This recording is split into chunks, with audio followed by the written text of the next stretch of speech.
Bon, si je vous dis DA, vous devez souvent l'entendre un petit peu partout sur internet. Le perso est charmé, tous les acteurs sont charmés, la DA, mais la DA, mais la DA.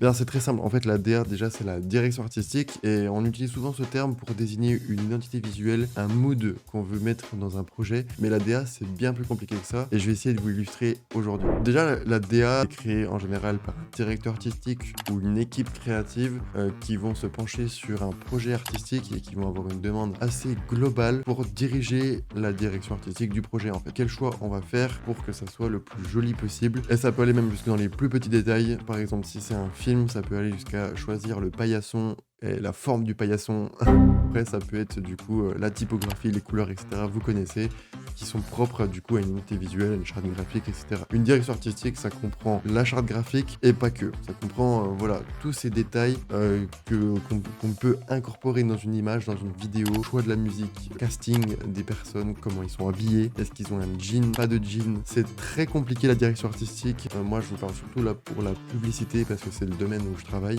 Mais vous prenez la direction artistique pour la mode ou un événement sportif, c'est pas du tout la même chose. Je fais bien ma transition puisque là je vais vous parler de la direction artistique de la Coupe du Monde de rugby 2023 qui se déroule en France. Moi j'adore les couleurs, ce bleu et ce rouge vif vont très bien ensemble, très sympa. J'aime beaucoup comment ils ont utilisé ça avec du coup des plages de couleurs avec ce bleu vif. On a aussi ce rouge qui va être un peu utilisé avec des formes dessinées, je sais pas comment on peut appeler ça, mais voilà, qui va être utilisé en superposition sur ce bleu et ce rouge qui sont pas les couleurs traditionnelles du drapeau français. On aurait peut-être pu penser à ça, mais il fallait donner un petit côté moderne et dynamique pour que ça attire évidemment les gens. Ensuite, on a évidemment le blanc qui fait partie du drapeau français, mais qui sert surtout à contraster beaucoup avec ce bleu et ce rouge vif, puisque si on fait des affichages, des visuels, il faut évidemment que ces couleurs-là puissent ressortir entre elles. Donc il nous faut du blanc, et si on fait des écritures, qu'on écrit des choses, que ça soit quand même lisible, on peut pas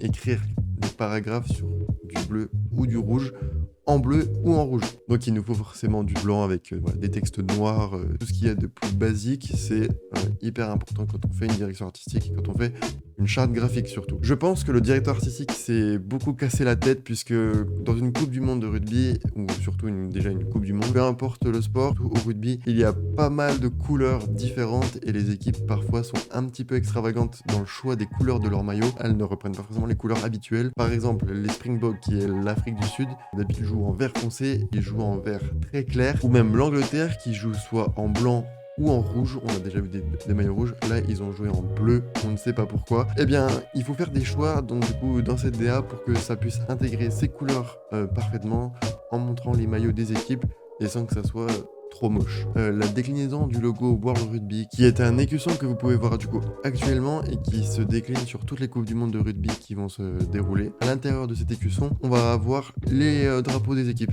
Du coup, la déclinaison pour les réseaux sociaux, voilà, c'est des posts carrés, etc. simples, avec la typo blanche de la coupe du monde de rugby qui a été designée exprès pour l'occasion. Moi, je la trouve très sympa, ça reprend les formes, les traits rouges qu'on peut retrouver par exemple sur le ballon. Voilà, pour cette vidéo, j'espère que ça vous a plu. N'hésitez pas à me mettre en commentaire quelle direction artistique ou quelle identité visuelle on pourrait regarder. On peut regarder même comment un youtubeur, un streamer a développé son identité visuelle sur les réseaux sociaux ou sur sa chaîne, ça peut être intéressant. Une marque, une association, bref, ce que vous voulez, dites-le moi en commentaire. Et pour les petits curieux et qui voulaient savoir pourquoi j'ai pas mis de vidéo depuis des mois, en fait c'est très simple. En fait, à cause de mes études, à cause de mon stage de mes 6 derniers mois en agence, j'ai pas pu me consacrer à YouTube et j'ai pas vraiment eu le temps, on va dire, de le faire parce que c'est assez chronophage comme métier. Donc voilà, et en plus là je vais rentrer en alternance, donc je vais essayer quand même de reprendre vite fait des vidéos plutôt courtes, mais vous attendez pas non plus à un gros rythme d'une vidéo par semaine.